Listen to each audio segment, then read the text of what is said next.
Hey, what's up, you guys? It is Alexcia here, and we are going to be continuing Nancy Drew's secret, the secret of Shadow Ranch. Now, where we left off, we were going to start trying to open this trunk because maybe that heart design is some kind of clue. Because Mary said that we could try. So I think we have to go outside and use our phone to call Charlena Purcell. So let's go ahead and do that.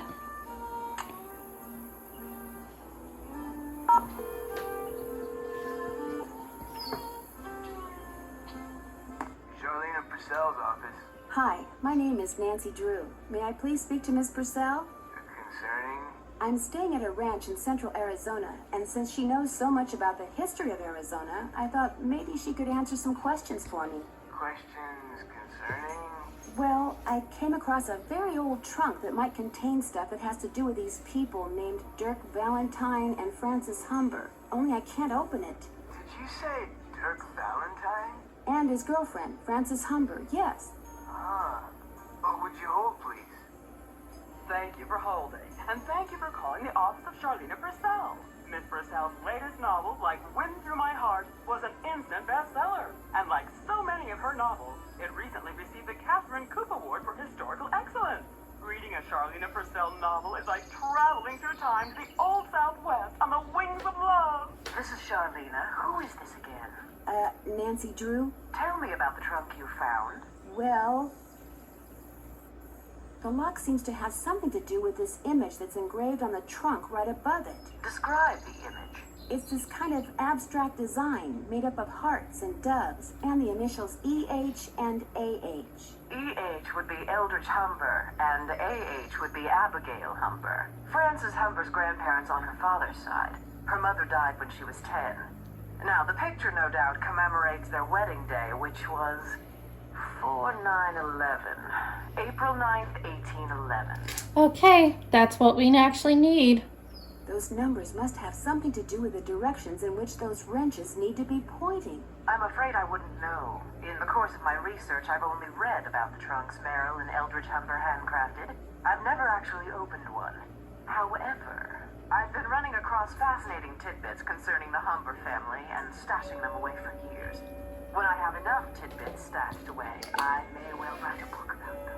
Then you'd probably be very interested to know what's in this trunk.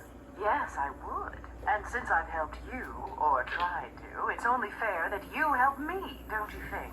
Sure, I'll keep you posted. Did I mention that I'm staying at Shadow Ranch? This just gets better and better. I'll tell my assistant to put your calls through immediately. By the way, why are you so interested in the Humbers? Knowing more about them and what happened in the past may help me figure out something that's going on in the present. I'm kind of a detective. That makes two of us. I'll be waiting to hear from you. Okay, so let's go open that trunk.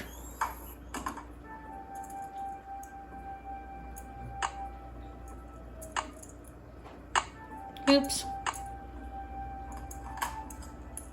Okay, so 4, 9.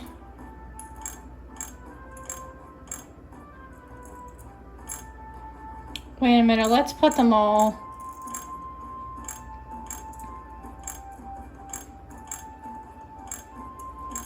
Let's start it this way. 1, 2, 3, 4. 1, 2, 3, 4, 5, 6, 7, 8, 9. 1, 2, 3, 4, 5, 6, 7, 8, 9, 10, 11. I got the trunk open! Great, thank you. Go ahead and take something from it. You deserve a reward. Okay. So, I wonder how you open this.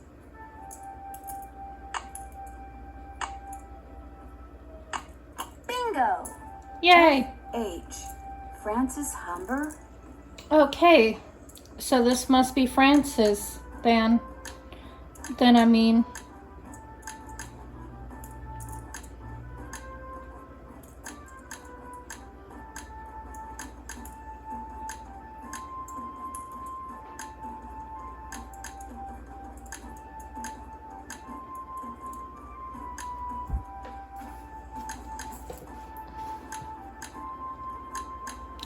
1957. 195311 Did it. Green bottle under... I wonder what that means.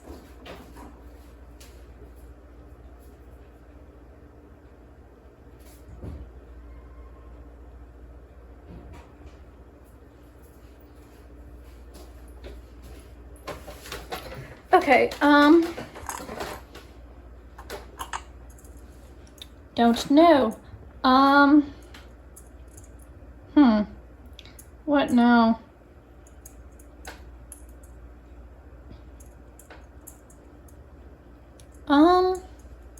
Guess let's go then. Let's try and actually see if we can call the Raleighs yet.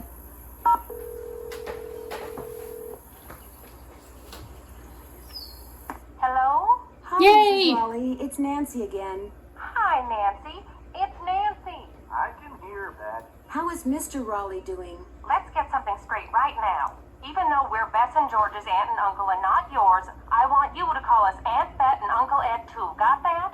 All right. Good. Now, what was the question? How is Uncle Ed doing? Well, he's running a slight fever, so the doctors are a little concerned. Oh, I'm fine. They're going to keep him here overnight, just to make sure he isn't developing some kind of infection. But enough about us. How are you doing? I delivered that envelope to Mary Yazzie like you asked. She seemed a little upset when she read that you'd turned her down. Oh, I'm sorry to disappoint her, but if we sell that property to her, it would send a signal to other would-be buyers that we're interested in selling the ranch off bit by bit, and we're not. What does she want the property for? I have no idea. The parcel she wants to buy is nowhere near her store, and there's nothing but rocks on it. Maybe someone else there at the ranch knows, but we sure don't. I heard about the phantom horse. Was last night the first time it showed up? As far as I know, it was the strangest thing. Shorty kept babbling about how it was the ghost of the horse that belonged to some outlaw. Dirk Valentine? But that was right after Ed got himself bit, and we were all running around trying to get him into the truck to take him to the hospital, and I really wasn't paying much attention. Do you have any idea how that snake got into your room? None at all. We heard the horse come galloping up, so we jumped out of bed and ran outside to look. When we came back, there it was, right there on the floor by the bed. Has that ever happened before? No, and if it ever happens again, well, it just won't, that's all. It doesn't look like Bess and George are going to get here today. That's too bad. Why not? Their plane had to land in Omaha because of mechanical problems. They don't know when they'll be taking off. So, you'll have all those cowboys to yourself for a while. That Dave is pretty cute. He seems a little standoffish. Oh, he's just a little bashful. He'll warm up to you. He's quite a handyman. Very trustworthy. And extremely cute. Why do you have a painting of Francis Humber? I just thought it would give the den some character, that's all. I found it in the tack room under a pile of junk. So the former owners left behind a lot of stuff? I swear, it's like no one who lived at Shadow Ranch ever bothered to take their things with them when they left. When we moved in, the place was literally full of junk. Was any of it valuable? I don't think so.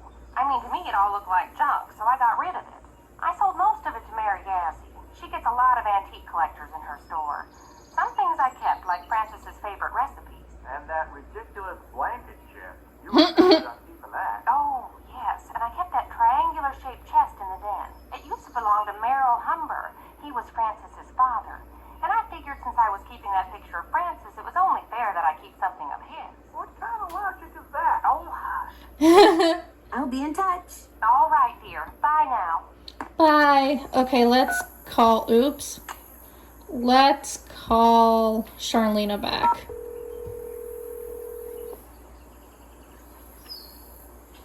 Charlena Purcell's office.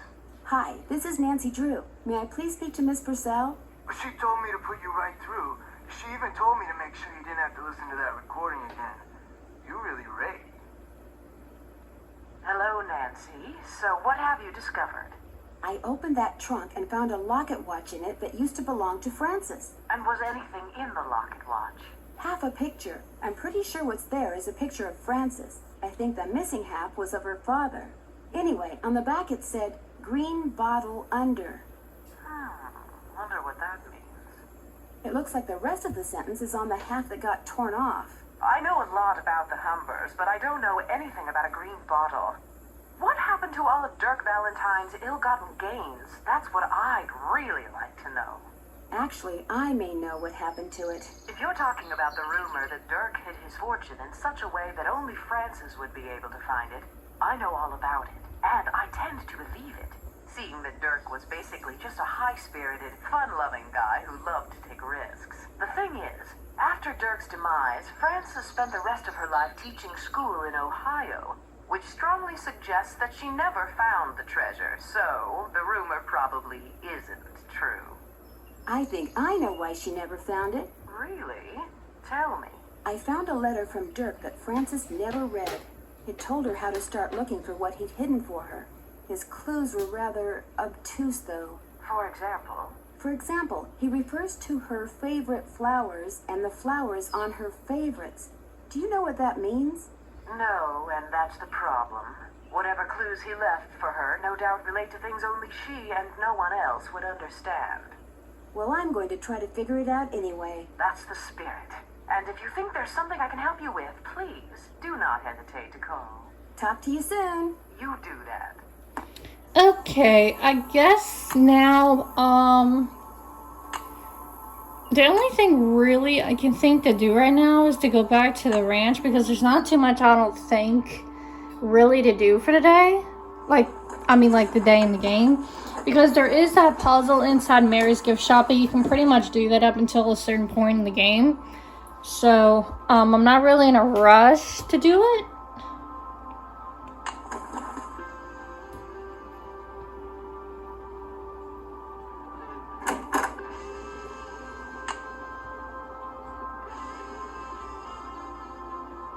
Dave Gregory was right. Mary Ozzie doesn't seem to like the Raleighs very much. It has something to do with the property she wants to buy from them, I think. Okay, so... I haven't done that yet. That's done. Can't check that off yet. So I guess the mystery of why she wants that property is something I guess we're going to have to keep in mind to look into, I guess. Oh. Oh, I better put that back. Oh, it's from Jane. To Tex. Happy birthday. Oh my gosh, Jane Nash is Tex's sister. Lasso yourself a wild one, partner. I still can't believe I got a real-life cowboy for a brother. Your little sister, Jane. Okay, so... can we ask him? You still here? You sound surprised. You and your friends, if they ever show up, you ain't gonna last more than 3 days out here. Why do you say that? City folk can't take living out here. Too rugged, too much work, too dangerous. I understand you have a sister named Jane Nash. So what if I do? Did you know that she used to work for the Raleighs? No, she didn't. What gave you that idea? Hey, you've been snooping, haven't you? In the Raleigh stuff, in my stuff. I'm just very observant, that's all. My business ain't none of your business, and that includes any sisters I may or may not have. You need to go. I'm busy. Well then, meanie. Okay, guess let's get out of here. And she'll be coming around the mountain when she goes. You old lady. I can't take any more. Where are you going? You can't leave. The Raleighs said we were to have a cookout and entertain our guests. Yeah, well, I don't call this entertainment. It's worse than whatever that stuff was you cooked. That was lamb ragout for your information, and it was great. If you couldn't appreciate it, it's because your taste buds are about as sophisticated as a sand flea's. Bruh. I think I'll turn in too. Night, ma'am. Next time, just stick to burgers. And two, Brute, you see that? You see what I put up with?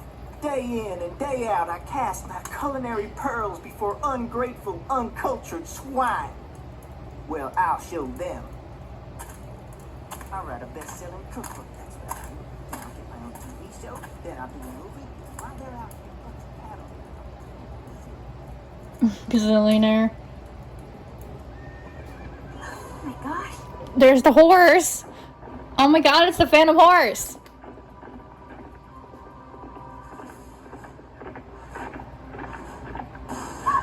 Oh shoot, the pump house. No.